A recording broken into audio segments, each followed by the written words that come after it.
One thing I've commented on or wondered about is the lack of attendance. And you guys are here. I keep noticing that. But I'm not sure, do you know why people don't come to class and then also don't watch the video? Like why do people do that at Sam & Fraser? Is that usual? No? You've seen it before. I'm just surprised because, 80 students show up for the midterm and then 20 show up for class, and it's just very strange to me. As you might have noticed on the email I sent out, you saw that email about the midterm results? Yes? Yeah?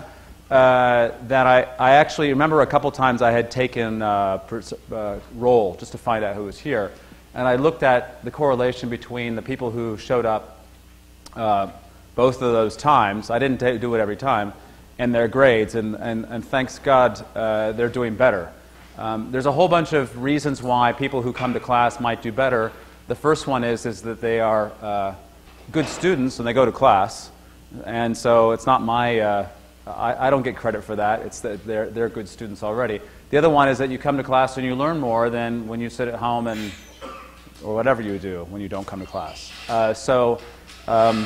I'm going to go with that little data point and hope that classes are helping you guys. I'll talk about the midterm after the break, just so that everybody has their attention more on the material right now. And then we'll get into the questions, what this means for your grade, and so on at that point. Let me start off with more logistical stuff. The blog posts are starting to go up.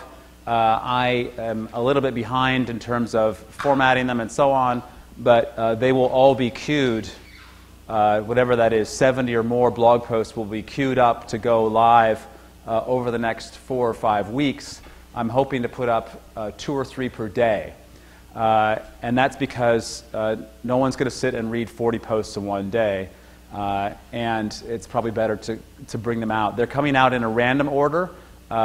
You will I'm not going to email you when yours goes up. I know it's a little bit tedious to go look at a blog every day, but go look and see if you're there. And if you're actually curious, you might read what your colleagues are saying about various topics. I think the best part about blogging is the way that people can exchange ideas in a reasonably precise way compared to speaking, as well as in a reasonably thoughtful way, because you get to write down what you think instead of just blurbing it out. So it's generally a rule that people read blog posts. I have like over 1,000 people, 1,500 people reading my blog. There's maybe a couple comments a day. That's a very low rate of comment, but it doesn't mean people aren't reading what you say. The reason I've asked you guys to additionally leave a comment on the blog posts is, and some people have done that, I'll get to that in a second in terms of timing, but the reason I've asked you to leave comments on the blog posts is so that you can actually go through the process of thinking about what you want to say and then try and say something useful to help the readers or help the original author or just express your opinion. I said it on email, I'll say it again now, and I will probably have to say it a third time, but I encourage you to leave comments whenever you feel like it. The only time you are required to leave a comment and the time when you must leave a comment in order to get points, or not to lose points I should say, is within the week after your blog post goes up. Okay? So I saw yesterday 3 or 4 people say, "Oh my God, your blog post is so interesting," and that's not going to count really, unless they're the. I didn't read them in detail, by the way, but it's not going to count towards that point situation until your blog post actually goes up. I think it's great to leave comments, and I would be very happy for you guys to be leaving, an average of 1 or 2 comments a week. That would be a very, very active blog. And that's always good. But as far as your points are concerned, you'll have to do it in the week after your blog post goes up. Your post goes up. And again, you'll find it. Some of you have asked to be identified as anonymous. Not going to happen. Your last 4 digits of your number, that's okay. Your initials, sometimes that's okay. And so on. Your full name is much easier. But some people are apparently embarrassed about their name. I don't know what that's about. Any questions about the blog posts now that you've all sent them in? Any questions about those? Some people lost points because they missed the deadlines or they missed the instructions. I think that's not a big surprise. All right. Next, the Dolan book. Can I see the Dolan book for a second? That's okay. Just give it to me. No, that's fine. Okay, so this book has got appendix. Actually, you're going to read the appendix as well. 8. Okay. So let's call it 9 chapters total, 9 or 10 if we include the appendix. You've already read the introduction in chapter 1 before the midterm. Read chapter 2 and 3 now. And then we have 4, 5, 6, 7, 8, and 9. 5 more chapters, 6 more chapters, not that many. But you'll be reading more than 1 chapter a week. The chapter 2 is a very nice discussion of marginal prices and you know where the cost curve come from, where the demand curve come from. I think he does a good job explaining it, and I'm glad that you have another opportunity to review those ideas. Some people may not be so clear on those ideas, as we saw from the test, but Dolan is going to help you out. Remember that he's doing a 2-part structure in each of the chapters. The first part of the chapter is from 1971, when he wrote it the first time, and the second part is what have I changed in terms of my ideas 40 years later. I think this is extremely interesting, mostly because academics tend not to admit they change their minds on anything, so that's kind of handy. But also it helps you see, number one, the way that some ideas are consistent, and number two, the way some ideas have changed, right? And the appendix of the book, which will also be required reading, is on climate change. He took that as being a large enough topic to deserve its own treatment. And we'll discuss, the Dolan text, of course, will appear on the final exam, chapters 2 and above.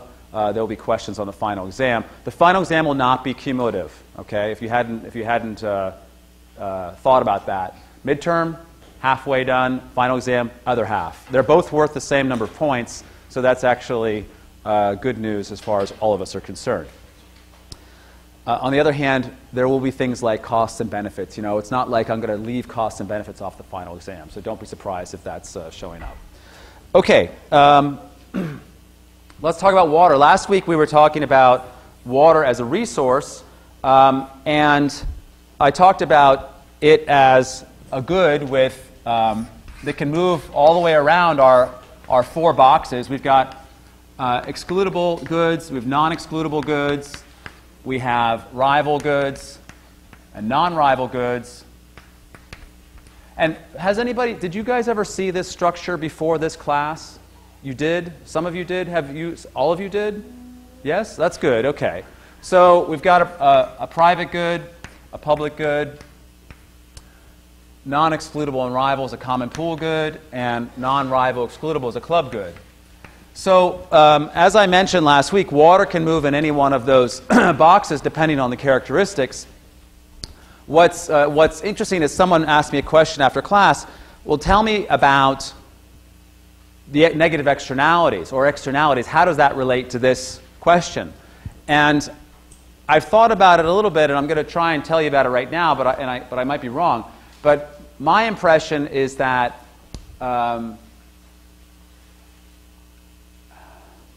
negative externalities or positive externalities. Externalities are results of your behavior that you do not consider when you make a choice.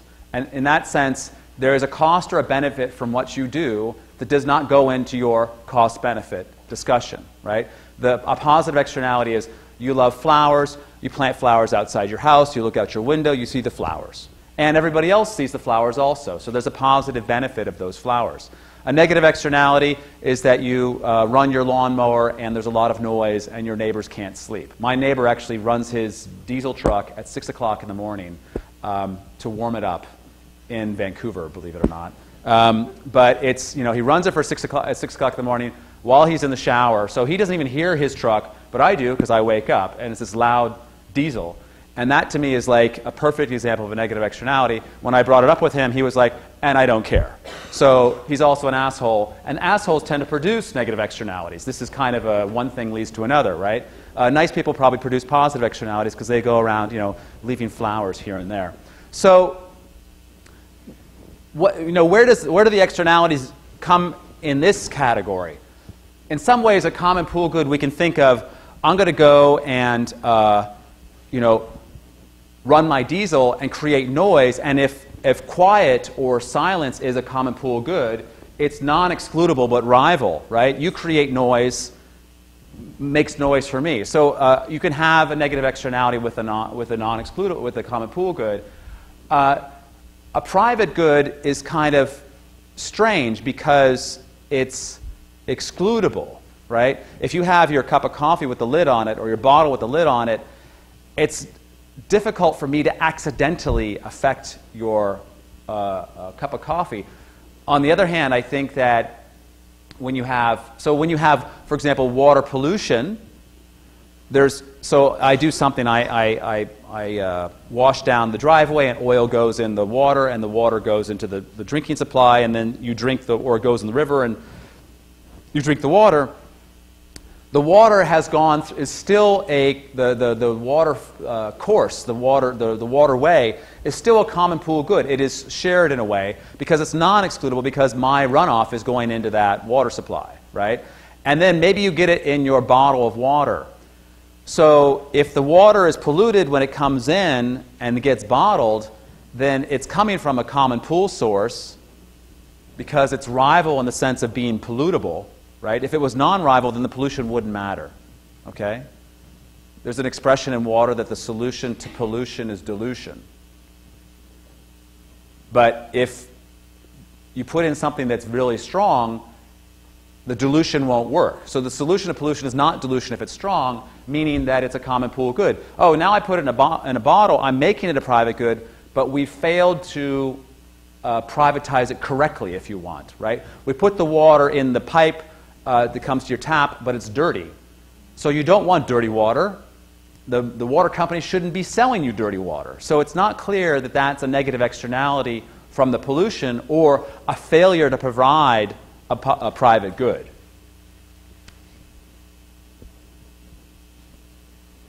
Externalities, right? So we're moving it from one place to another, but we're maybe not doing a proper job of it. A public good, in some ways, you can't create a negative externality in a public good because it's non-rival. If someone's creating air pollution, but it's non-rival, you don't feel or the air pollution. It's like someone who's smoking a cigarette in the middle of the quad and the wind is blowing, no one can even notice that the cigarette smoke is there. If they smoke just outside the door where the air quality is rival, then they can affect you with a negative externality. If they smoke in your house, which is a private area in a sense, they can be creating that negative externality, but it's common pool. So what I'm thinking right now, and I'm just thinking out loud, by the way, so excuse me if this doesn't sound very concrete. What I'm thinking is that negative externalities are showing up much more in this situation here, or externalities.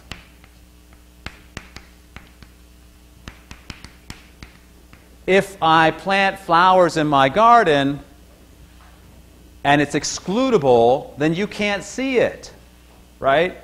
So you're excluded from seeing it. If it's non-excludable, you're seeing it, but looking at the flowers is also non-rival, so it could be also here. So this is going to be whatever, both of these. Because it's non-rival, the view of the flowers is non-rival. You're not being excluded. So I'm not going to say that it could be. I wonder if this is actually positive externalities and these are negative externalities. That would be wild. I'll think more about that. But this is what I'm trying to do is trying to match these ideas that are coming from different directions. Does anybody have any questions about this?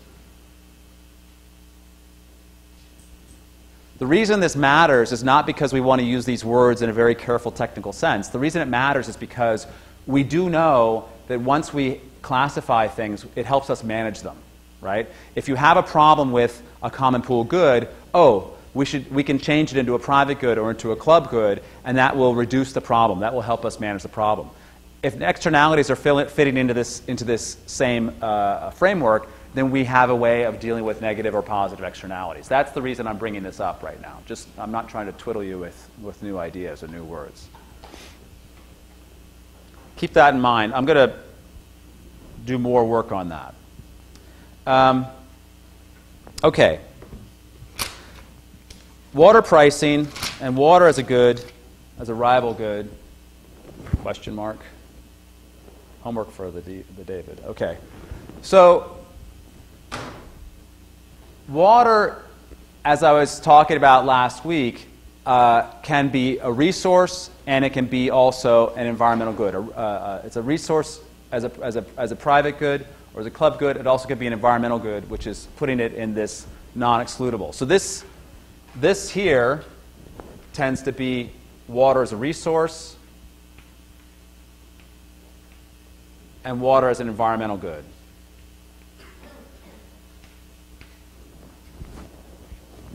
Positive, negative.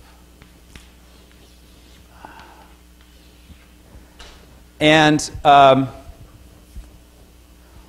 water as a resource can be used. Water as a resource can be used in many ways. It can be used for drinking. It can be used around the house in other ways. It can be used industrially to lower the cost of a production.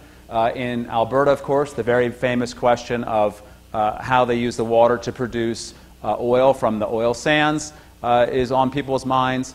They use it either to wash the oil sands, or they use it on site for steaming the oil off the sand. So water is used for production. Water is used, of course, for growing food and agriculture. One of the biggest discussions of water is basically who gets to use it. Let me just go into that for a moment. Generally speaking, there's municipal and industrial, which is water use, which is about 20%. Agricultural water use, which is about 80%. These water uses are considered developed.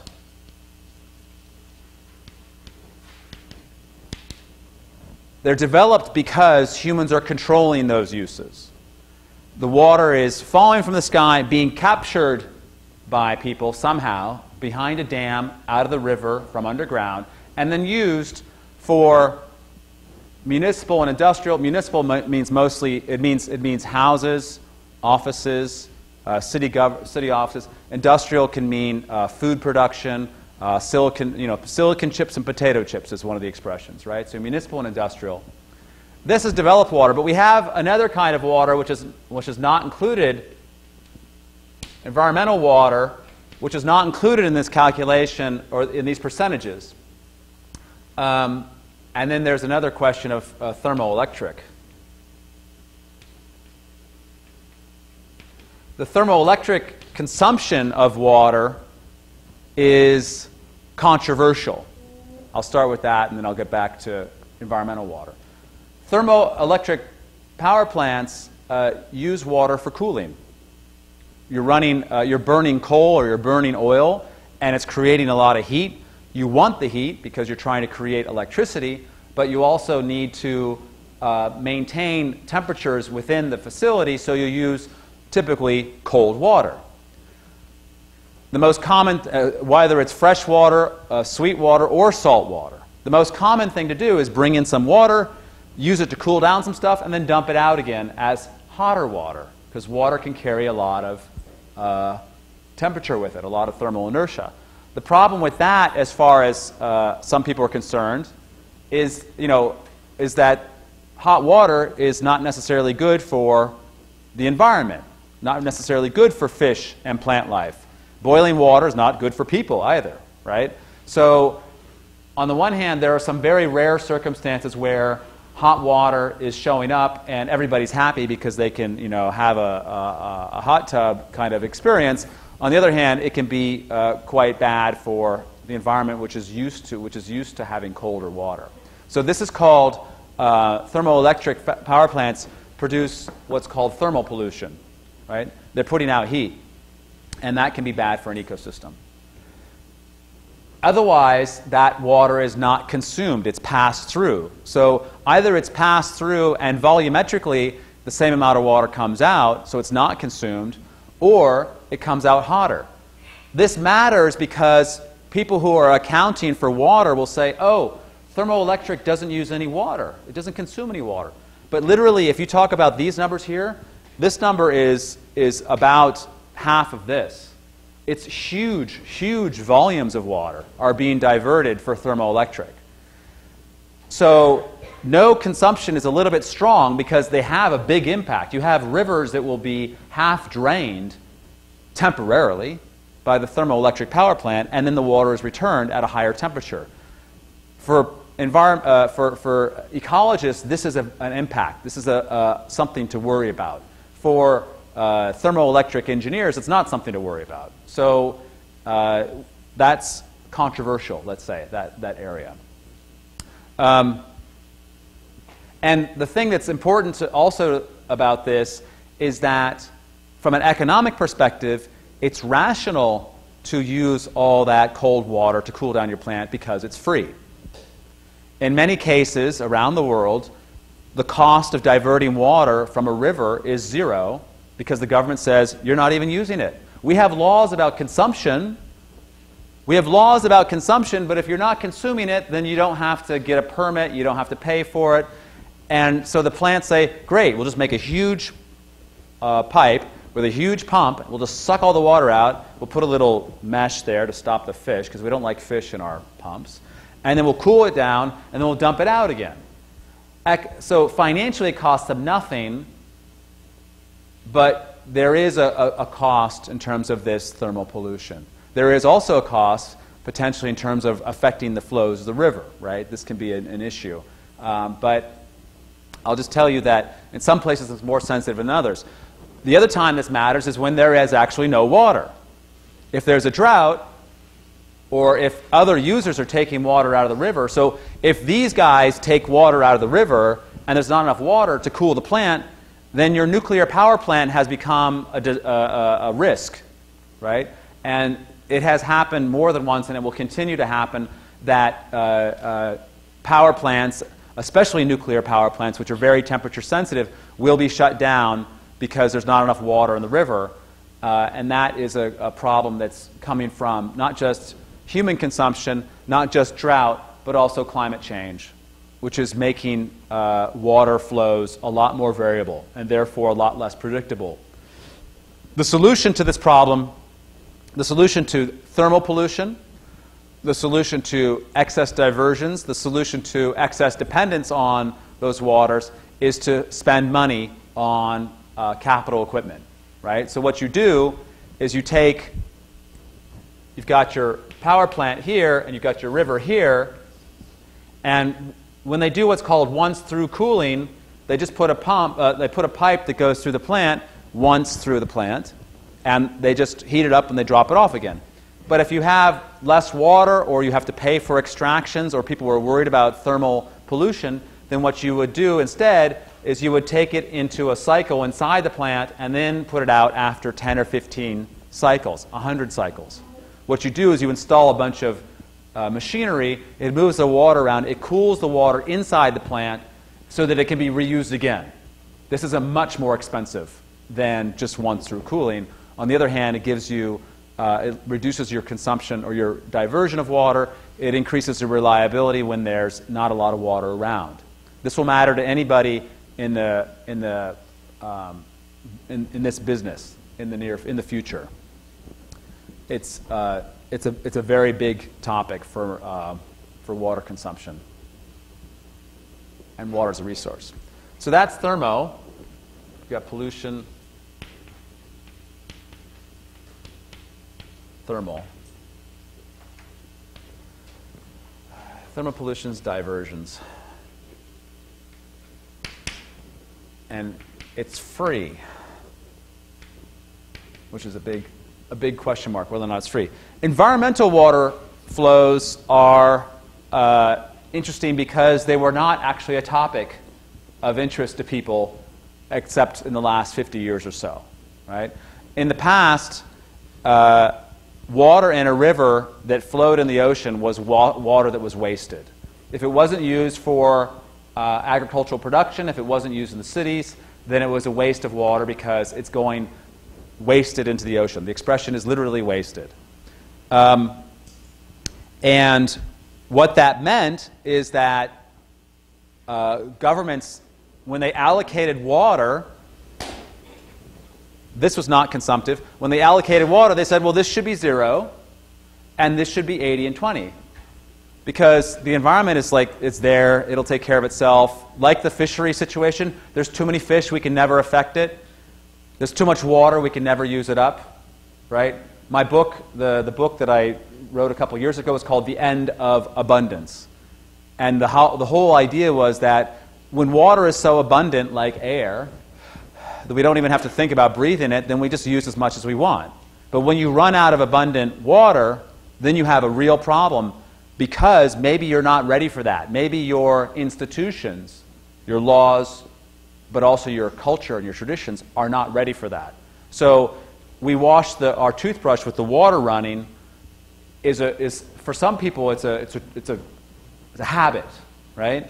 But if you're running fresh water down the drain and there's not a lot of water, there's not abundant water, then you might end up in trouble because you have no water to drink anymore because it went all down the drain, right? So the end of abundance as far as water is concerned means you should be using less of it, whether it's for brushing your teeth or washing down your sidewalk or overwatering your garden, which is also very common. People that water their gardens and all the water runs in the gutter, runs down the street, they're using so much water that the earth can't even hold it. It just floods because it's saturated.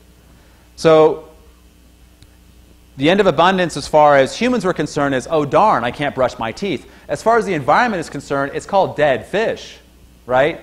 Collapsing ecosystems.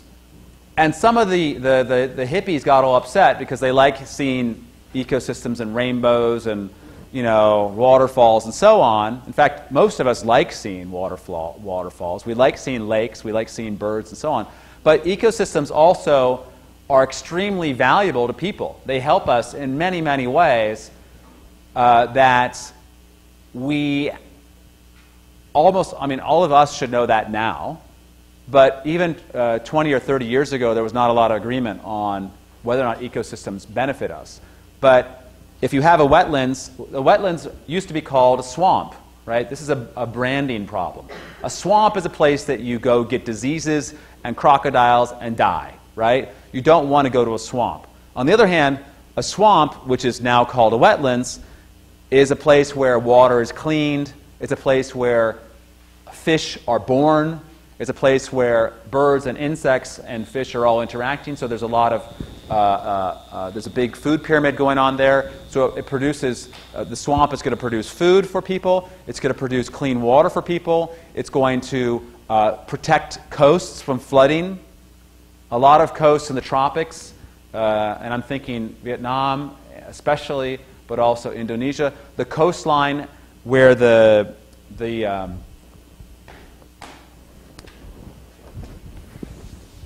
coastline would have kind of a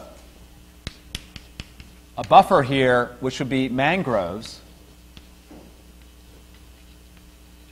or it could be called a swamp, or called a bayou. It could be called anything, right? But what it is that this is the water,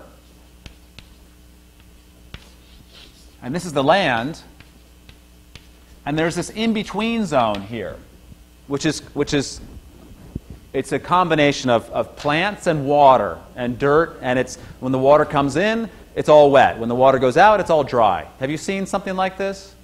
You've seen it. It's kind of a very obvious thing to happen because it's a borderline between these two areas. This, for most people, this was a waste of land or time. What they would do is they'd say, oh, let's just get rid of that and we'll put a nice building here, and then we'll have I don't even know, we'll have our deck chairs and we'll have a barbecue right here, right? And they would take away the mangroves. They would cover them up. They'd make them into nice beaches, or they'd put a road on it, for example. Lots of coasts have roads right on the water edge. And what this does is that it puts, number one, humans right on the edge of the water, which is great for the view. On the other hand, when the water comes in a storm, there is no buffer anymore, right? And the storm will hit the human settlement directly and destroy everything in its path. There are, they just had the big typhoon in Philippines a couple months ago. The tsunami that hit, the big tsunami that hit Asia and India in 2000 and, what year was it, 2008? Anybody remember? What, was it 2008?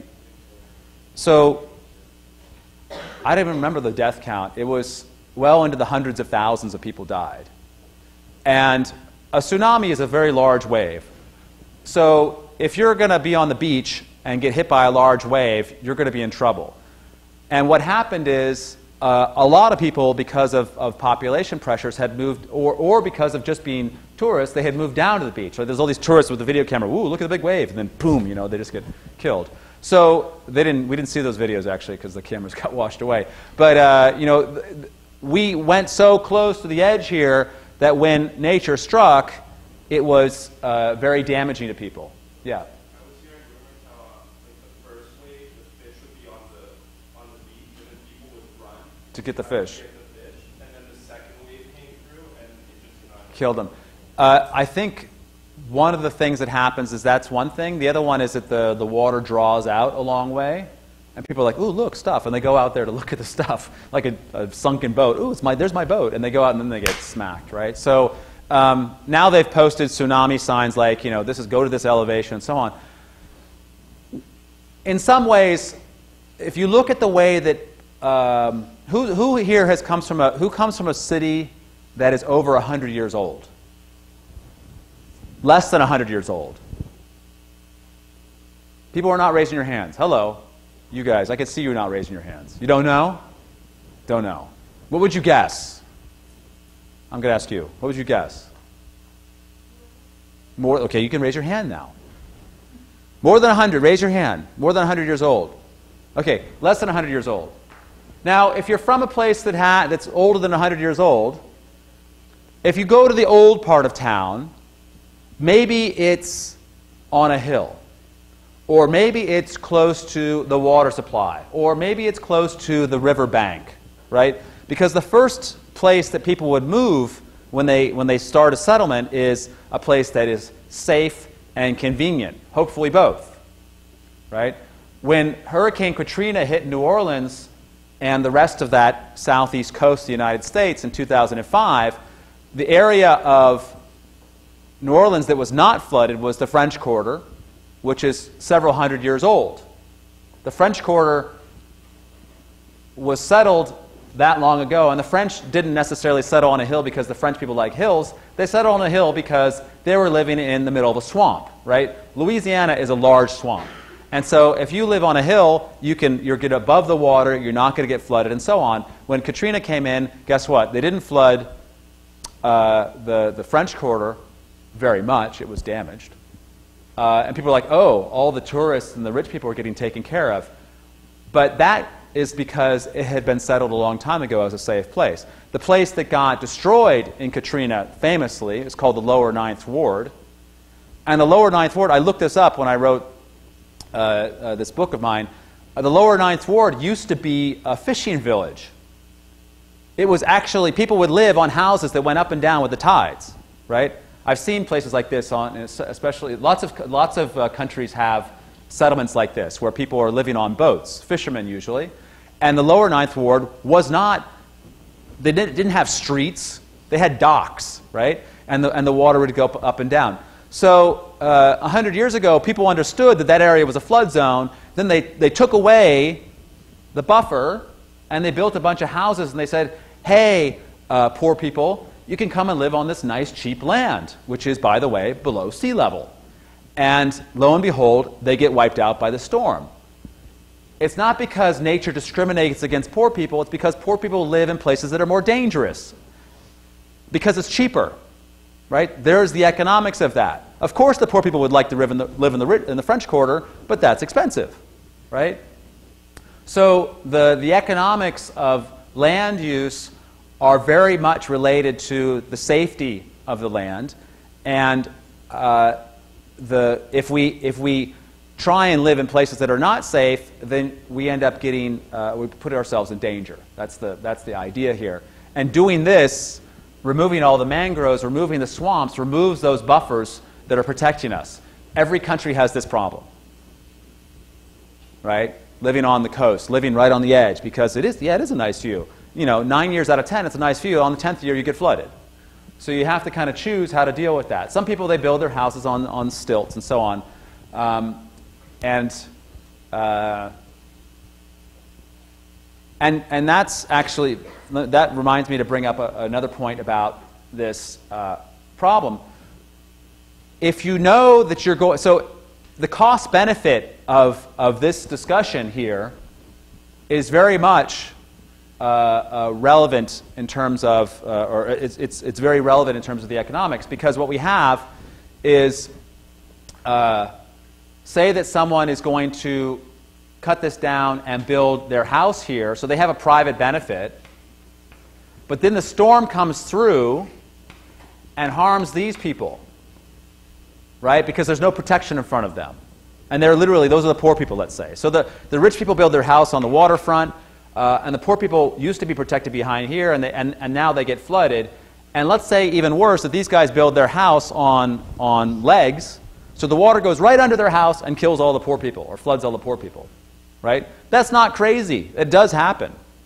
So what you have here is there's a private good in terms of the house, there's a private good here in terms of the house, but the rivalry part, the common pool part, is the flood protection, right? If I take away the flood protection that is non-excludable, we're both benefiting from the flood protection. If I take that away because I want to have my house on the edge, then the waters come through and they flood you and everybody else, right? And the rivalry is basically the rivalry for safe land or dry land. So that's kind of the story. I'm using the words loosely, but I want you to see how one person's impact or one person's decision has a negative impact on somebody else. Is that reasonable? Okay. So that's just an individual making their own choices with their own money. But it's extremely important to remember that the government also gets involved in these things, because they might say, hey, look, you live in a flood zone, and when there's a flood and your house is underwater, we have to come rescue you, right? It's like the fire department, except now it's the flood department. The flood department has to come and rescue you. You are going to create a burden on society if you are living in a risky place. So what we want you to do is have insurance. We want you to have insurance so that you help pay the cost of your lifestyle. And the insurance here is going to be against flooding, right? So what we can do is we can take this common pool problem and privatize it by putting an insurance requirement so that they have to internalize the externality. Now what's strange, here's what will happen. Say that the rich person builds their house on legs, and the insurance company says, your house is on legs. The legs are 1 meter in diameter. No problem, and they're like 5 meters tall or whatever. No problem with flooding. We will give you a very cheap flood insurance policy. But then the neighbors behind it, the insurance company says, boy, you live right, at the bottom of that ramp, right, that this guy built. There's a ramp of water that's going to come right through you. We're going to charge you 2 times the price for flood insurance that you paid last year. So we're internalizing the externality, but who is bearing the cost? The poor people are bearing that cost. There's 2 responses to this. 3 responses. 1, the poor people are screwed. Bad luck, right?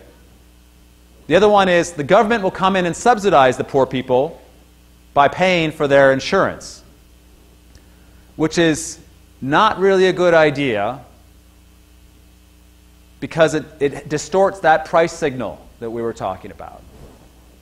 It sounds like it's a good idea because, thanks God, say the poor people, we don't have to pay so much for insurance. But paying for insurance doesn't take away the risk of dying, right? So when the flood comes in, congratulations, you're going to get money for your couch, but your child just died.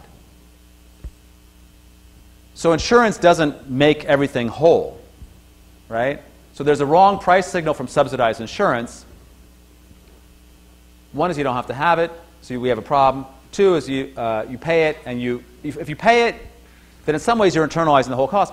But really what we need to do is we need to get that rich person to pay the poor person's insurance as a result of doing their construction. So if there was a working and functional government here, which is not always true, by the way, then what they would say is, yes, you can build your house on 1 meter, 5 meter tall pillars and so on, but you have to make sure that you cover the additional risk you're putting on your neighbors. We want you to internalize that externality. And if that were so, then I would bet a lot of those houses would not be built.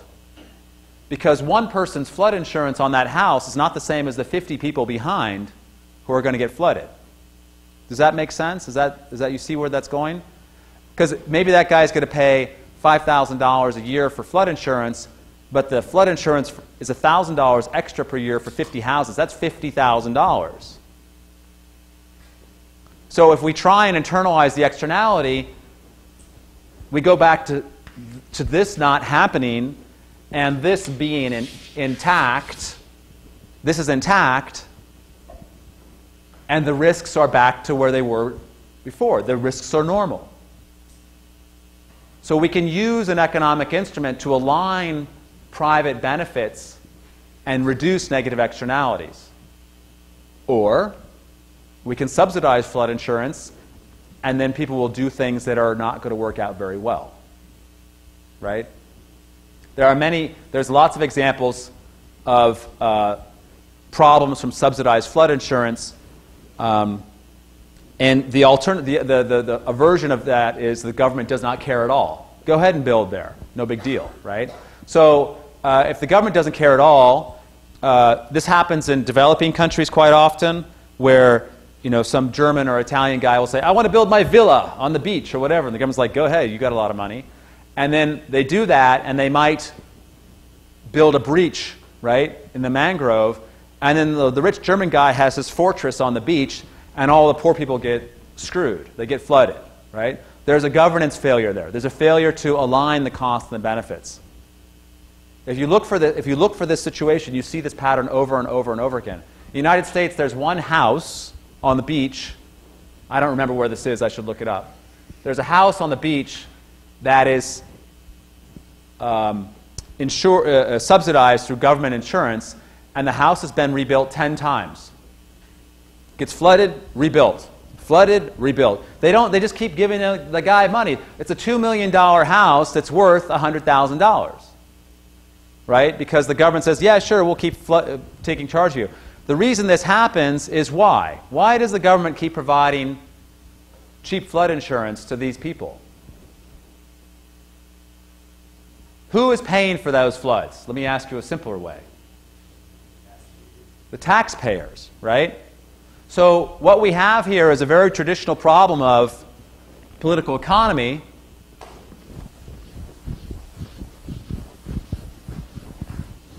which is called the visible winners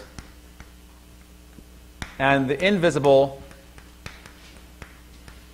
losers. Or winners, but let's just keep it right here. So these are the taxpayers, and there might be 100 times or 1,000 times as many of the taxpayers as the visible winners, who's going to be the guy on the coast. So what happens is the politician comes to the beach. He makes a big speech. We care about people in our country. We care about people in our country. and if these people are flooded, they're going to lose their home, so we want to make sure they have insurance. This is the speech. And that's why I'm announcing a new government program to provide free insurance to this person. Now notice that the politician does not say a new government program so that your house is insured by all of you. He doesn't say, I'm very proud to say that this one person is going to be subsidized by all of you idiots. Right? They don't say that. But where is that not true? That is exactly true. And this kind of pattern of the visible winner and the invisible loser happens over and over and over again. You might have the government say, you know, we've got some hardworking fishermen over in Nova Scotia or New Brunswick or wherever they live, and we have to make sure that this fishing community, it's a vibrant community. They have like nice little houses, and this woman just gave me a cup of tea. These people need to be taken care of because they're real fishermen, a real community, and that's why we're providing this support program to maintain the strength of their community. Oh, and by the way, all of you are going to pay for that guy. Right? They don't, they leave that out. Right? The worst thing of all, because at least you have a poor person or someone who's vulnerable, the worst thing of all is that a lot of times those subsidies end up going to the rich people, and they are paid by all the poor people. Right? So that's going to be like, oh, we're going to give beachfront property, which is expensive property, you know, $1 million houses. We'll give them subsidized flood insurance, and all of the people who live in the middle of nowhere, either you pay higher taxes or you don't get more government services. But you pay, one way or the other. This is a very, very common phenomenon.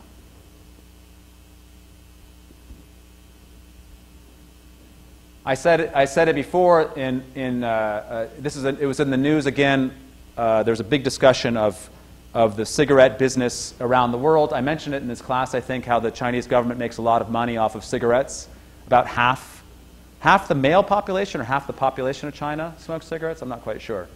But the government literally has a huge problem because the taxes on cigarettes are so low because they want to sell the cigarettes, because they make money as the distributor. But they have a huge problem called Chinese people are getting older, and as you get older and smoke cigarettes, you get cancer. And the government is going to be like, okay, so do we take care of the cancer people, or do we keep selling cigarettes, or can we sell cigarettes and use the money to take care of the cancer people? When, of course, the idea is to stop selling cigarettes so they don't get cancer. But that issue is going to become very relevant because China is actually aging very fast relative to other developing countries. And the government is stuck in the middle because the government likes the revenue. I think 8% of government revenue, I heard, 8% of government revenue comes from cigarette sales. That's like huge. That's huge money. That is, I mean, in Canada or in the U.S., I know that cigarette and alcohol taxes are about 3% maybe total. So this is, if you go to the government in China and say, well, you shouldn't be taxing, you shouldn't be selling cigarettes to people and killing them, they'll say, but we have all this money that we're making. It's really handy. They're basically drug dealers, right? They're worse drug dealers, actually, because cigarettes aren't even that good for you compared to other drugs. So this is a problem of who gets the costs, who gets the benefits. The visible winners is that the China national tobacco monopoly might have this beautiful building and a nice car. They might sponsor a television program and so on. But the invisible losers are all the guys who are losing their lungs, right? You cough out your lung and you die at 60 years old. This is not a good way to run government. Very quickly, I'll talk about these two things, and then on Thursday I'll finish up on this. Municipal and industrial water and agricultural water are both private goods. They are both used for beneficial purposes to create value. The profits go to the people who use them. In that sense, they should be treated like private goods. They are often not treated like private goods. This is where we get a lot of problems with water. Your tap water is not treated like a private good. It is given away for free, for example, so it's non-excludable, it becomes rival. Then there's a tap water shortage. If it's not given away for free, if it's priced correctly, then you are balancing supply and demand so that the rivalry will fall, and now you're back to having a private good that, number one, you can drink, and number two, doesn't run out.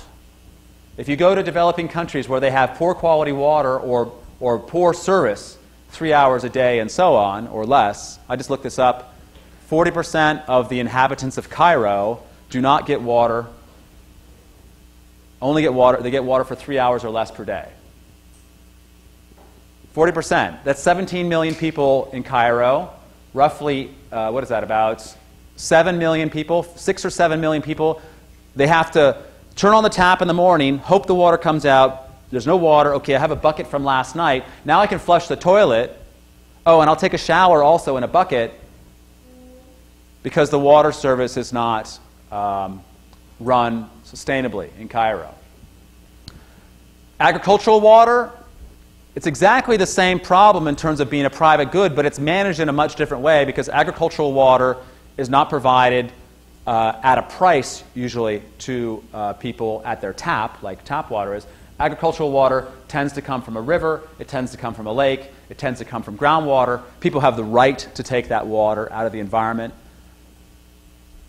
That right can be troublesome if they're taking so much water out that the environment actually dies. It can be troublesome that 2 farmers or 42 farmers are all taking groundwater from the same aquifer and they're depleting each other, so they actually have a tragedy of the commons.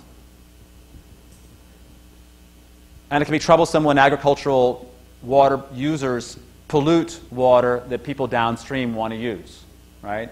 This is the case in the United States, it's the case in China, it's the case in Canada, it's the case in many, many countries, that farmers pollute water that other people want to use, other farmers and people in the city. So what they're doing here is they're not treating it like a proper private good, they're treating it again like a common pool good. I'm just going to pollute that because it's running off my property, and when it's off my property, who cares? So the water has to be managed like a private good, whether it's in terms of the quantity that's taken out of the ground or taken out of the river, or it's the quality that's discharged. I could talk about this forever, but I'll leave you with that. Let's take a break, and we'll come back and do the midterm. I'll give back the midterms at the end of class, because I want to talk about the answers with you. The scores in the midterm were terrible. The lowest score was, the highest score was 77%. The score was out of 15 points, but it was normalized to 20, right? So 15 out of 15 is 100%. A 10 out of 15 is a 66%, right? The average was 55%, meaning that basically half the class failed the exam if 60% is a cutoff. I thought about the exam a lot when I wrote it, and I also knew that a lot of people were not paying as much attention as I expected. So I don't have a lot of sympathy for people that got low scores on this exam. On the other hand, no one got 80 or 90%, so it was difficult for people that were paying attention and working hard. What this means basically is that the scores are probably going to be adjusted upwards because the class is curved.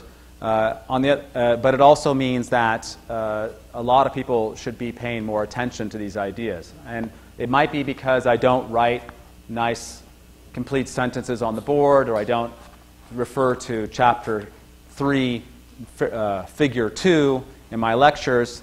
And obviously a huge number of you are non-native speakers, and I speak quickly. I'm doing everything I can. I've taught in... this is my third country, and I've taught non-native speakers before. So I think there's other things going on here, and we'll just see how things go. The reason that I'm glad that we did the midterm, and I'm glad that the scores came out, I don't want to say they came out the way they did. I'm glad that people had an opportunity to check in with what they knew and what they understood, is what I mean. Because some people might have been helping each other on the homework. Some people, the briefing was all over the place in terms of peer grading. Some people were upset about peer grading, which I tried to reduce that pain by having multiple people grading each other. But the midterm was the first time that you sat down with a piece of paper and had to precisely explain what was going on. I think that was a challenge for a lot of people. We can see that from the scores. On the other hand, I think all the questions on the midterm were reasonable. There was at least one question which was very mean and tricky, but that was probably because a lot of people learn more when they get something wrong. So the good news is you've got a great opportunity to learn from this midterm. So let's go over some of these questions. I'll just do it one at a time. I want to go through it. I want to explain the answer. I want to take your questions on the answer. If it turns out for some reason that everything I've thought about is wrong, then there could be a correction to the answer or to your test. That is unlikely because we've pushed this around quite a bit to see that the questions are fair and that the answers are appropriate. So, number one, downtown Vancouver suffers from peak hour traffic congestion. Explain why this happens. Define downtown as a good. So what kind of good would downtown be? Common pool good, because the downtown is, what's one characteristic? Non-excludable and rival. Right, that's exactly it. Right? Downtown is a common pool good, so everybody can drive their cars downtown. Traffic congestion means cars, by the way. They can drive their cars downtown. Some places have bicycle congestion, right? You have a bike jam instead of a car traffic jam. Anyway, we've got congestion. Downtown is a common pool good. Suggest a way to reduce peak hour traffic congestion. What's one way to do that?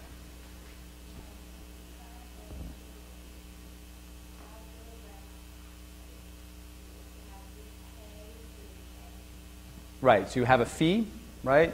So you want to either reduce rivalry or increase excludability, right? You can build a fence around downtown. You could say only cars that have a downtown permit can come in.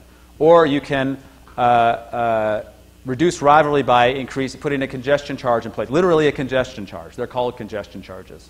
And they exist, as far as I know, in London and Singapore for sure, but they could easily exist other places. If you have the downtown Vancouver does have parking meters that change their prices during the day. Is that right? Or they have different prices in the parking meters, right? The most expensive meters are in the most congested places. So they're already doing some active management of that problem. But I did say turn it into a private good. I said don't turn it into a club good because then you can only say that residents can answer. Downtown is a transit point. People have to go through it in a way. So it's difficult to do that. You can do that for a gated community, right? You put a fence around all the houses and only people that live in the community can come in, but it doesn't make sense with a downtown area where people are either passing through or they don't live there, but they're going to go shop there or they're going to go work there or something like that. So you can have a club good in terms of a parking garage, you can have a club good in terms of a community, but it's hard to do a club good in terms of downtown streets. So if you wrote that, you wouldn't have gotten credit. But you could do it some places. All right. What's Hayek's main point about knowledge? Have we heard about Hayek enough? Right? What's his main point about knowledge? I'll ask you.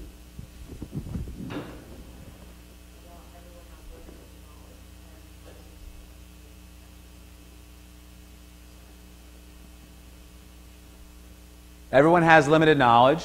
I know what I know, you know what you know. You know what you know. It's hard for me to know what you know.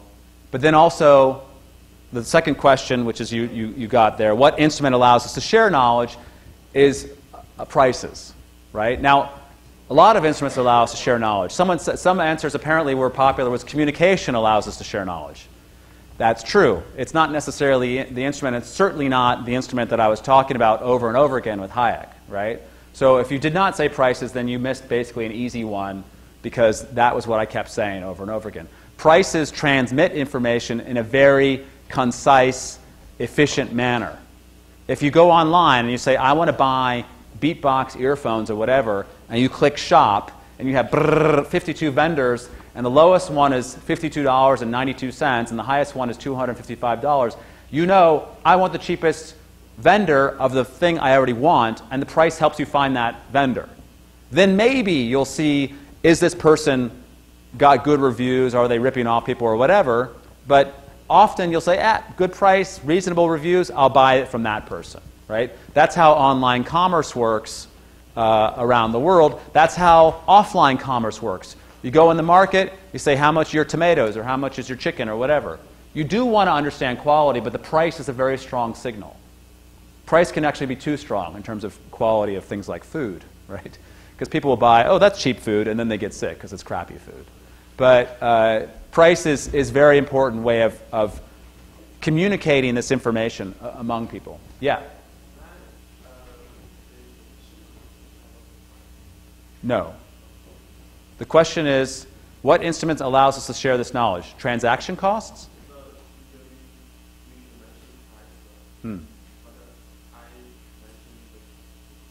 Did you also mention price?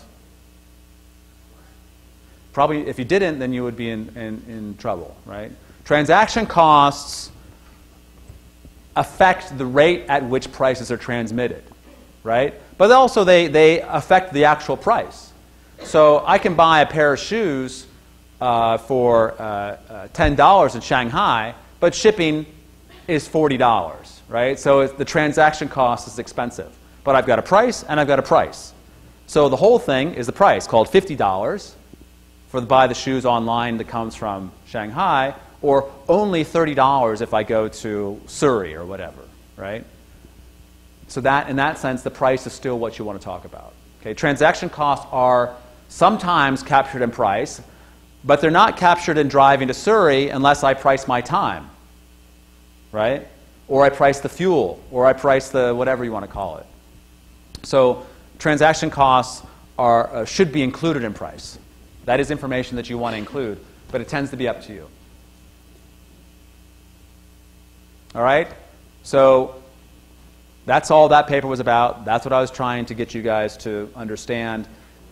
Not because there's this guy who's dead who wrote this paper, but because it's very useful to think about ways of solving problems. How do we aggregate the information? How do I know what you know? Right? If I ask you, the biggest problem is if I ask you, how much are you willing to pay for this thing? You'd be like, well, maybe $1. Right? You give me a price, but I don't have complete information. I don't know what it's worth to you. If I say all of you are going to bid for this dollar or whatever, and if you win, you get the dollar, then your price signals will be a lot more accurate in terms of conveying information. If I don't do a dollar bill, I say this bottle. If I want to get this bottle to the person who values it most, or like I did last week with the textbook, I can ask you what you're willing to pay, and you'll say, I'll pay this. And then I say, no, you have to pay it, right? That's called incentive-compatible signaling, right? As in, if you signal it, you have to pay it. And that means you have an incentive to reveal your true value for this thing, right? So that's what prices are doing. Prices are revealing information. In an auction, it's very, very clear what information is being revealed. And it's one dimension, but it's better than nothing. Any other questions about this? Information, knowledge, prices, Hayek? Okay. Draw supply and demand curves for a public good and a common pool good, just using the definitions of those. This was straight from the homework. Who recognized this question from the homework? Who got it right because they looked at the homework answer key? We hope, right? Okay. I'll go over briefly. The most important thing on this one is that when you have a public good, I want you to say it's free,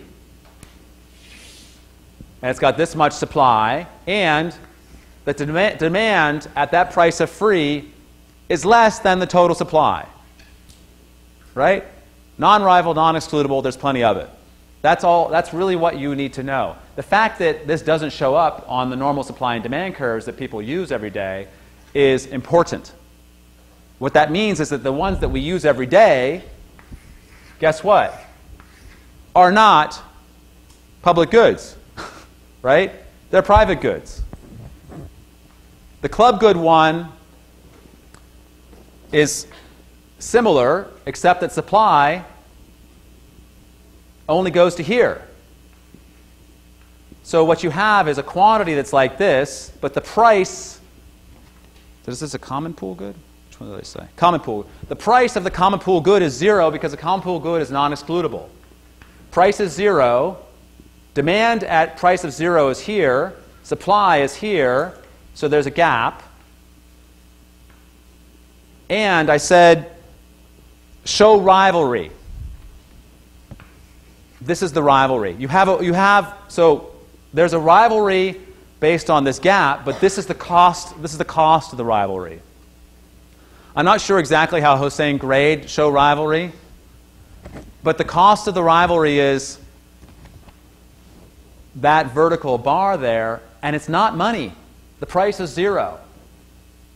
So the cost is incurred through conflict, through waiting, through searching, right? There is some non-monetary cost that somehow will ration out, will increase the price to people who are trying to consume that good so that supply and demand cross. Right?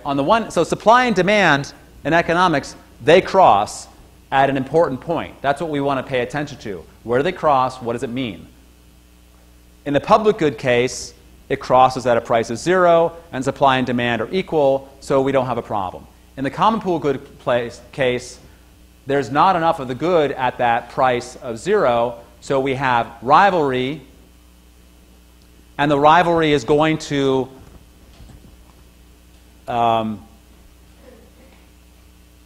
increase the cost of consumption to the point where supply and demand are equal somehow. That's the main idea.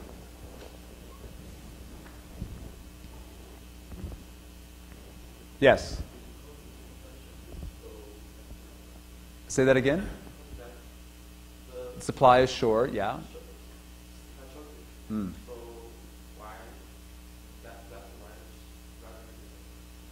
This is the sign of rivalry, that there's going to be rivalry. This is the cost of rivalry. Okay? Because the cost has to be met somehow. Right? If we have, when you did Economics 1, you have supply and demand, but the government puts a price ceiling here, right?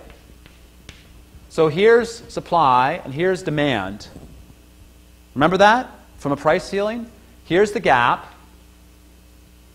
And what would happen is you would somehow have to, where is this going to go? We have to bring back demand to supply here. So there's going to be this cost in terms of queuing. Right? You're going to raise that cost somehow, raise the price in a way, so that you have the actual price, which is the price ceiling, plus this gap, which is going to be, if you want, the transaction cost, the search cost, the waiting cost, the fighting cost, the bribery cost. Somehow, this cost is going to be incurred such that supply and demand are equal. What can happen very easily, the most common way to handle a price ceiling is that some certain number of people get the access to the good, and then there's a secondary market right here. Right? Where the most efficient way, so if you have tickets for sale for a concert, and it's very popular, but the tickets are $10. They sell in 10 minutes. The market clearing price, the tickets are $10, but the market clearing price is $20. They sell in 10 minutes, and a bunch of people who value the tickets at less than $20 will sell those tickets on. Right? They'll sell them again. The same thing happens. The new Sony or PlayStation or whatever console goes on sale. There's only a certain number of them. They run out before Christmas. People go online. They're trying to buy these things. They're paying $100 extra or double the price or whatever. Right? So a secondary market can clear this problem just as well.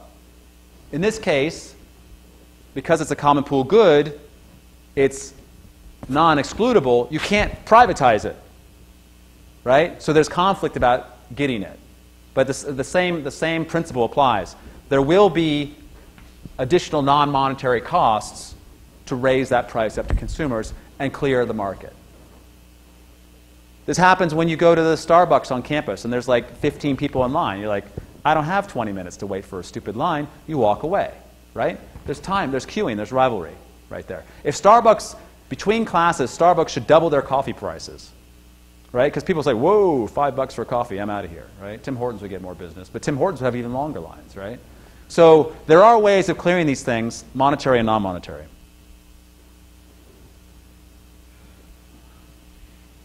Okay. Does that make sense? Painful for some of you. Think about it, though. What we're here is thinking about this stuff. Dolan wrote a book. Dolan says that GDP or GNP measures of throughput fail to include important information. Give it an example. What's an example? You. GDP doesn't measure what? Didn't get that one. All right. Do you remember? Or did you get that one? What did you guess?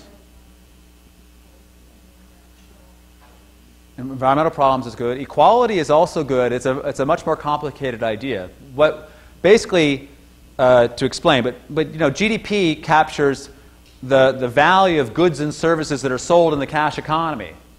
Hugging your children does not show up in GDP. People that are respectful to each other does not show up in GDP. The environmental benefits of rainbows and flowing water do not show up in GDP. Those things don't show up. In that sense, you could, you know, chop down a beautiful tree and make it into toothpicks, and you're creating value as far as GDP is concerned, but you're destroying value as far as society is concerned, right? So I said, give one example.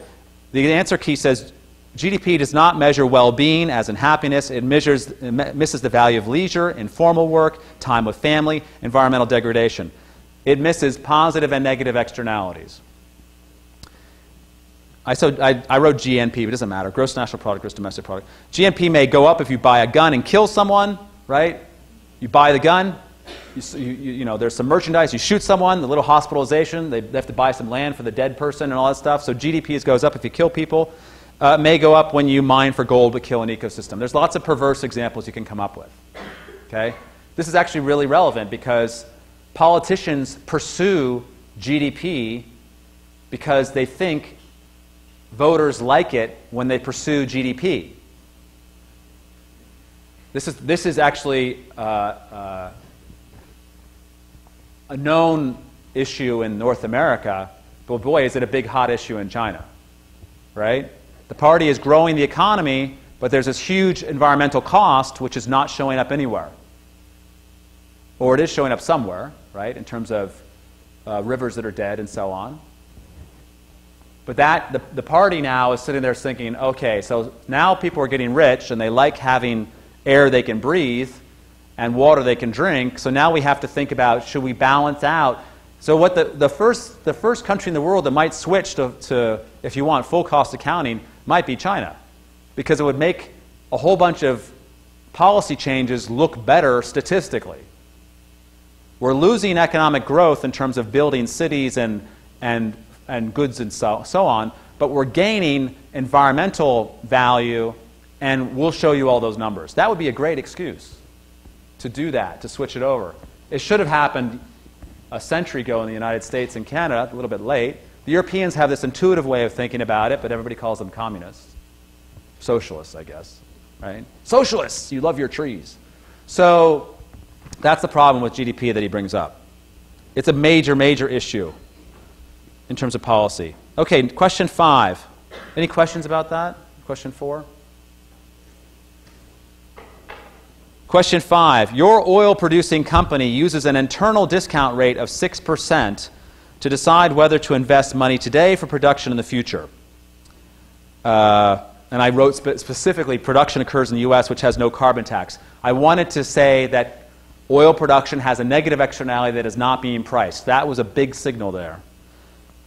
According to your calculations, a proposed project will make a small net profit for the company over its lifetime. What are we looking at here is an internal discount rate, invest money today. So today, you have a cost. In the future, you have a benefit. Right? Does that setup make sense? Okay, using a discount rate of 6%, it will make a small net profit. So using a discount rate of 6%, this is a little bit bigger than that with a discount rate. Okay. Now what I said is, would the project still be a good investment if it used a 3% discount rate? A 3%, so a 6% discount rate is going to take this from, say, $100 down to $94. If we just use a very, very crude idea. So say this is 94. Say this is 90. This is a small profit. Say this is 92. 92 is bigger than 94. Which I should multiply. It doesn't matter what it is, but because there's a whole stream of payments, it doesn't matter. The fact is that we got a number in the future that's being discounted by 6%. If we discount it by 3%, is that number 94 going to be bigger, or is the number going to be bigger or smaller than 94? Bigger. The discount rate is lower, right? The discount is smaller. The discount rate is lower. The discount is smaller. So this number, instead of being 94 with 6%, it's going to be something like 97. Now you're making a bigger profit. Okay? This was, in some ways, a gimme. This was an easier question. Explain why. Explain why, because future cash flows are worth more because you're using a lower discount rate. That's why. People who did not understand discount rates were going to have a hard time with this question. But if you did, it should have been fairly easy. Okay, now, questions? Any questions on this one? Moving right along, we get to the annoying version of this question. You go to a conference and present your company's plans. An environmentalist asks you what discount rate you use. You say 6%. The environmentalist says you should not do the project because the social discount rate is 3%. Explain why he's correct using two factors. Okay. The first factor was there are no carbon taxes. Right? So when you have a cost-benefit analysis, the company says, I'm spending money and I'm going to get money. A social discount rate implies social cost-benefit analysis, which includes externalities minus carbon.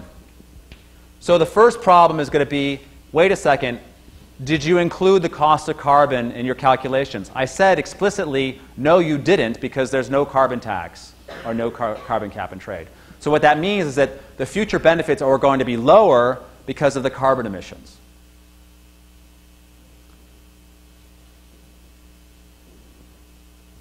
You said you should not do the project. So according to him, you should not do it because the carbon is a big problem, which actually it is. Right? We're not talking about small carbon. We're talking about oil production. And you should use a 3% discount rate because you have to look much further in the future than just the cash flow of the company. You have to look further in the future in terms of the next generation.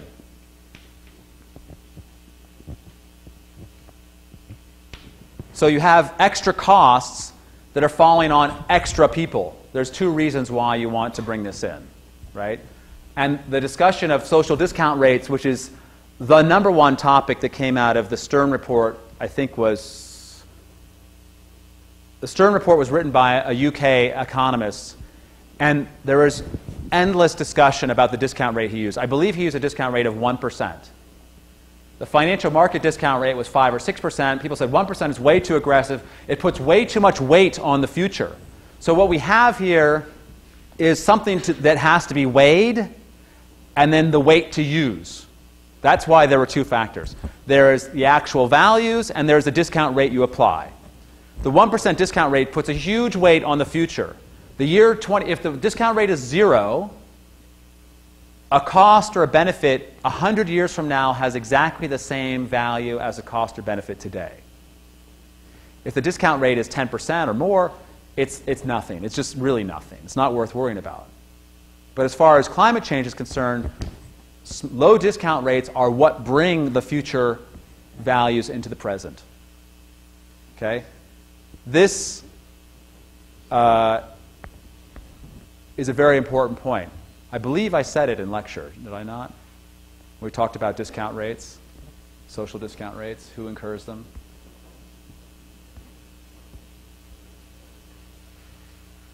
So that's when I talked about discount rates, that's when this came up. Does that make sense? I have a feeling that people did not do so well on that one. But now you know what all the argument's about.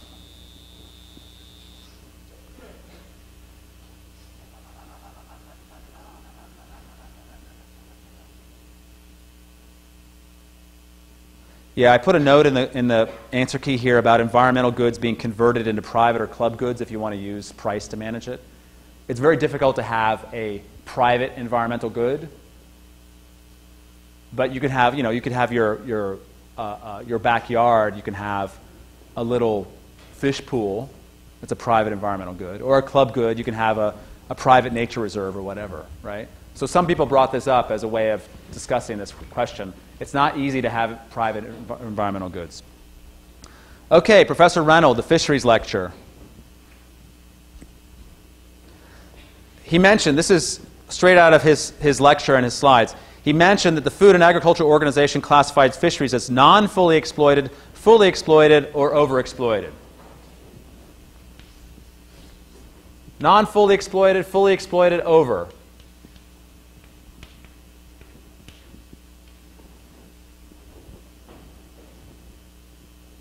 What was the original term for non-fully exploited? Anybody remember? What was it? Underexploited. Underexploited teenagers, right? The teenagers are underexploited. We need to fully exploit the teenagers. We need to fully exploit this fishery. We need to fully exploit this opportunity. So the problem with this expression, underexploited, is that it needs to be exploited more. And they changed it to non-fully exploited to say, hey, by the way, exploitation is not the goal, right? So that's what happened.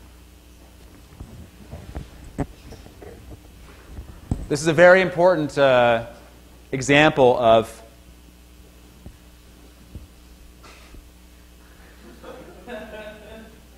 just in time. It's a very important example of, like, the people that come at the end of class, we know they're even later. It's all right. A very important example of psychology, right, in bureaucracy. And if you're the fishing guy and you say, hey, this is fully exploited, but this is non-fully this is underexploited, then it does serve certain industries to have that kind of terminology. It's not an accident that the words get used. That means, by the way, the words are very important. Right? And we see this over and over again in politics all the time. All right. What does it mean? Another gimme. What does it mean when a renewable resource, for example, a fishery, is mined? You just got here. What does it mean? What does it mean when a fishery is mined?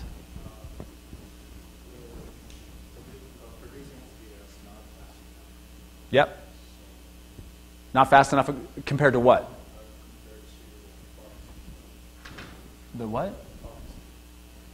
This is fish. Catches, yeah. So catch is greater than production. If you're catching the fish too fast, you're mining the fish. If you're taking the water out of the ground faster than it's going in, you're mining the water.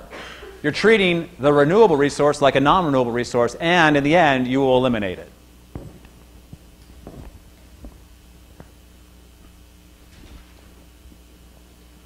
Number 9, Hardin discusses 2 ways to regulate access to resources: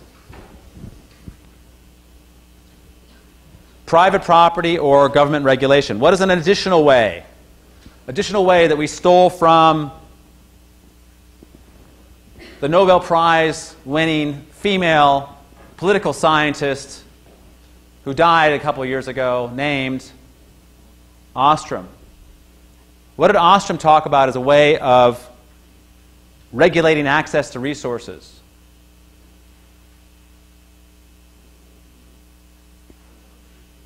Club good, social good, community good. We all get together. We all talk to each other, right? Because what I said is, Hardin discusses private property and government regulation, right? Club good is going to be managed how by the community. Right? The community will manage its good together. Give an example for forests.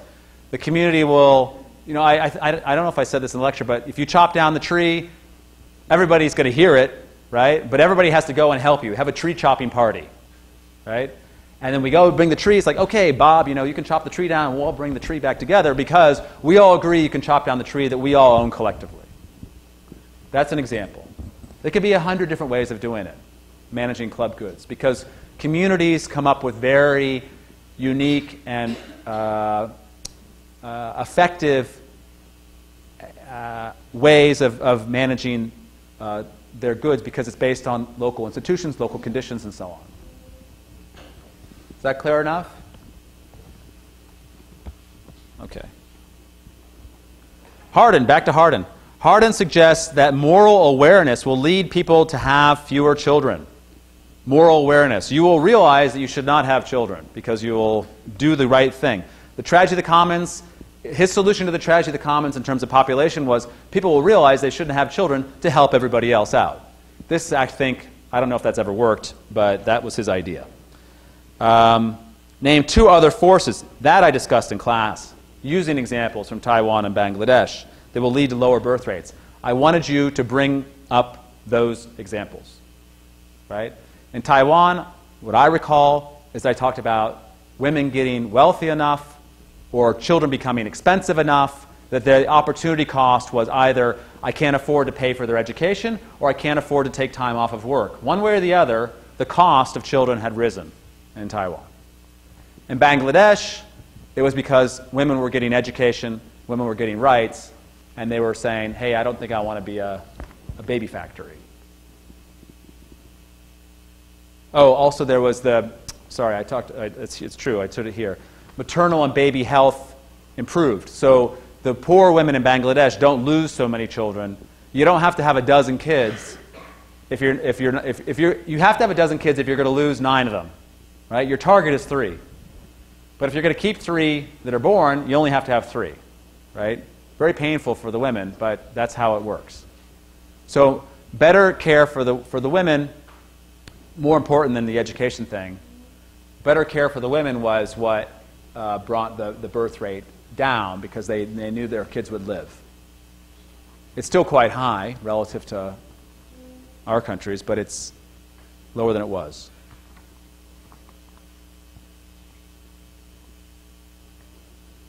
It's certainly more effective than moral awareness. All right. Question 11. Stop me if you have anything, questions on these things. Gordon mentions that fisheries biologists who focus on maximum sustainable yield miss the point of fishing. So fishermen go out there to catch as many fish as possible, right? That's the only point of fishing? Nod, yes, shake, no. What's the point of fishing besides catching fish? No. Making money, right? Some people fish for free. They pay money. They pay a permit. So these are commercial fishermen, right? Hardin talks about biologists who focus on maximum sustainable yield miss the point. What goal does he prefer? Maximum economic yield, right? If you're getting fish out of the water but losing money, you're going to lose your business after a while, let alone destroying the fishery. So what he talks about profit maximization, including costs. Give an example of how fishing at maximum sustainable yield may be a bad idea. You're catching a lot of fish, you're catching the maximum sustainable yield, but you're spending so much money that you're going to lose profits. If you catch fewer fish, it takes less effort, and you still get a good enough profit, right? It's literally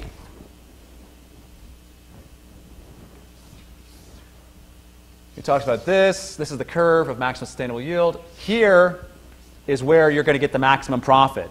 Here is where you're going to break even, right? This is MSY, or maybe it's up here, but this is where you want to go. Because you're catching fewer fish, but you're making more profit per fish.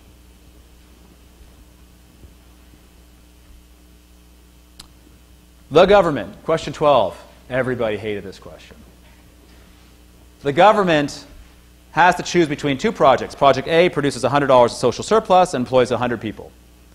Project B produces $100 surplus and employs 50 people. Which one is better and why? Who thinks Project A is better? A employs 100 people. Who thinks Project A is better? Who thinks Project B is better? 50 people, $100 of surplus. People that didn't raise their hand, what's your answer?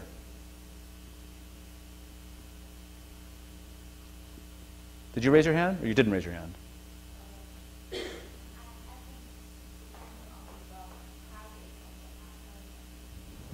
Depends on the target of the government. This is true.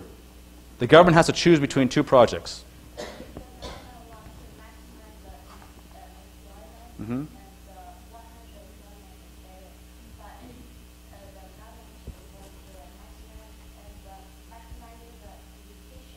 Mm-hmm.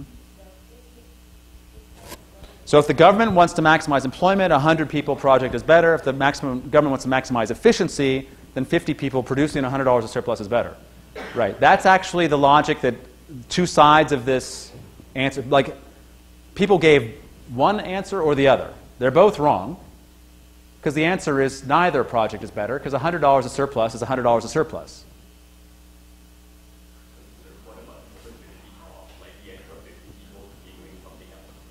Doesn't matter. $100 of surplus is $100 of surplus. That was a trick question. And I think everybody missed it. Because, guess what? Everybody was paying attention to jobs, which I told you are a cost. Right? Jobs are not a benefit except for the workers. Jobs are a cost to the companies. It's a transfer between the two. All that matters is surplus. If you can employ, if you can employ 200 people, but the surplus falls, it's a bad idea. If you can employ one person and the surplus goes up, it's a good idea. All that matters is the surplus. I sent this, by the way. This is very interesting. Because everybody missed this question, I sent an email to the faculty of economics and I said, I'm really confused why nobody got this question. What's going on with teaching a surplus in the classes before this class? Have you heard this discussion before, that surplus is what matters compared to jobs? Or am I the first person to bring this up? I am. Bingo. Well, now you know. Econ 1 arrives in Econ 362.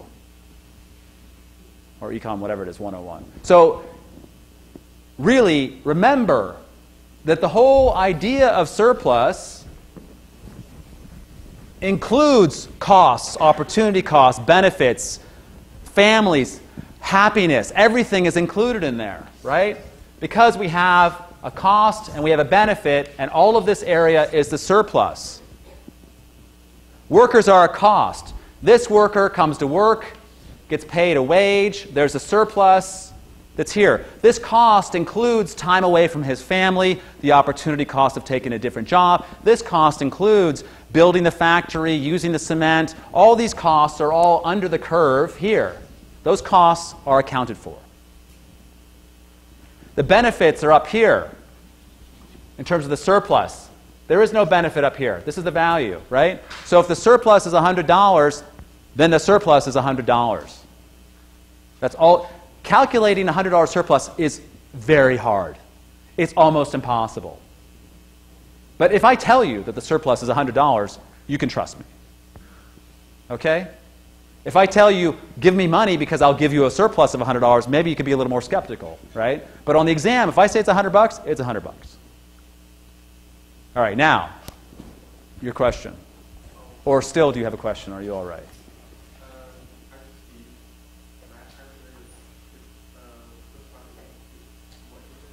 Mm-hmm.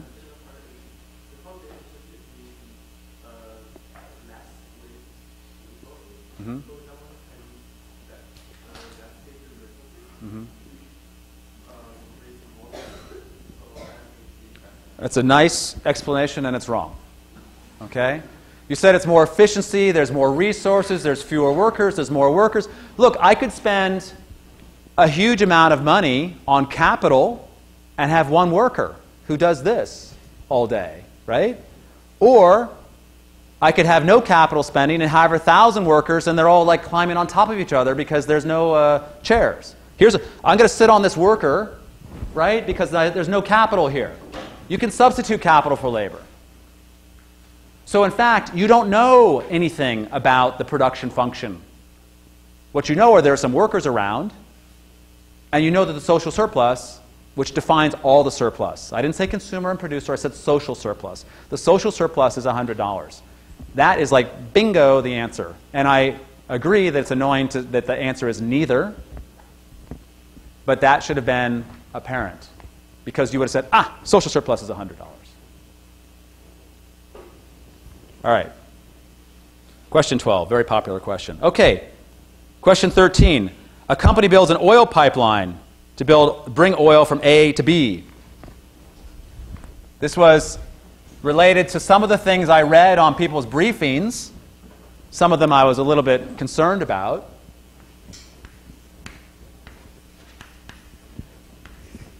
Now, if the company wants to bring oil from A to B, is the price of oil in A going to be higher or lower than the price of oil in B before the pipeline?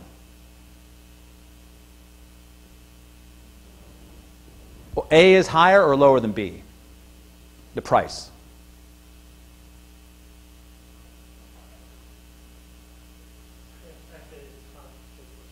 It's easy to say for sure. It's lower in A than B. This is an arbitrage opportunity, right? If the price of oil is here, it's 100, and over here it's 120, why would I build a pipeline to bring oil over here? But if it's 50, I can make money by moving it from here to here. If the transportation cost, if the transaction cost is only $10, 50 plus 10 is 60, I can make $40. Arbitrage. Right? Or transaction costs, or an opportunity, or whatever you want to call it. That is why Alberta is trying to build pipelines, right? They've got so much oil that demand is not even close to supply. The price in Alberta is crashing because they can't get it out of the province. They want XL. They want the what's the other one? The Enbridge pipeline. They want, is the Enbridge an oil pipeline? Enbridge. They want as many pipelines as possible. In fact, they have like 7 pipelines all planned, right? Send all the oil everywhere. Because they want to make more money. Yeah.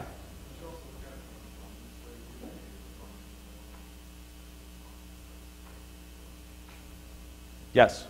Supply and demand. Supply and demand. Okay. True or false? A, the pipeline raises oil prices at B. Is the pipeline going to raise prices at B? No. False. Question B. The pipeline creates it's false, and I'll let you guys figure out how to explain that. The pipeline creates a benefit of tax revenue to the government. True or false?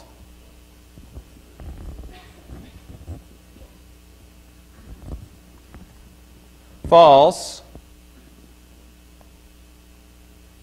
Because taxes are a transfer. The benefit from the project, let's go back to our social surplus thing here, which will be your favorite diagram today. Social surplus is this area here, right? A tax is a transfer that puts a wedge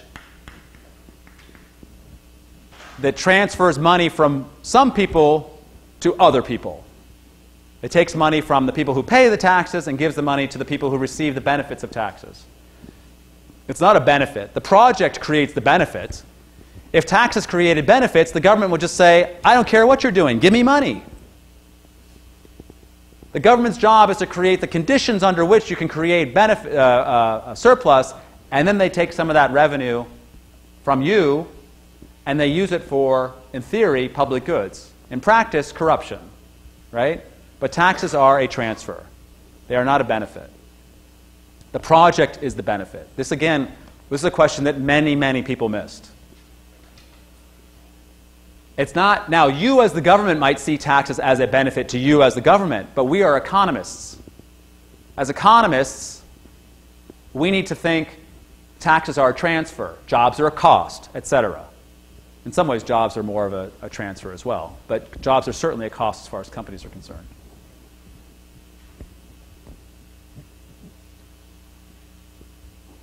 I have an explanation about the government, what they're using the taxes for. Okay, question C, last question in the exam. I put some of the common mistakes at the end of the answer key. The answer key and the exam are both posted on Canvas, by the way. But I kind of explained them as I went now.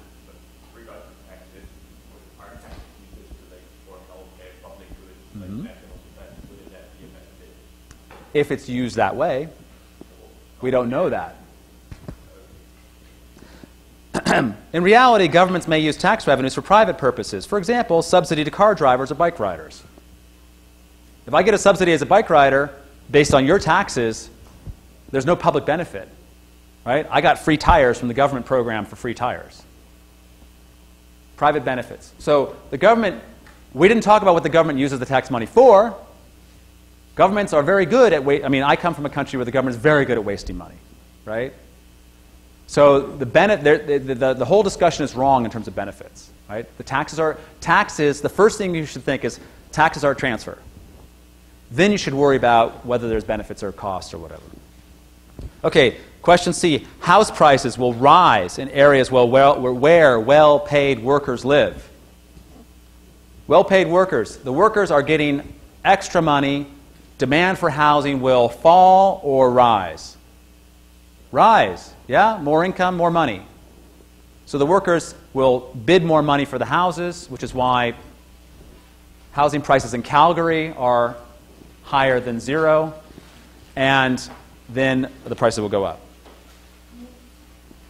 All right, let's stop there. I'm going to put the exams in alphabetical piles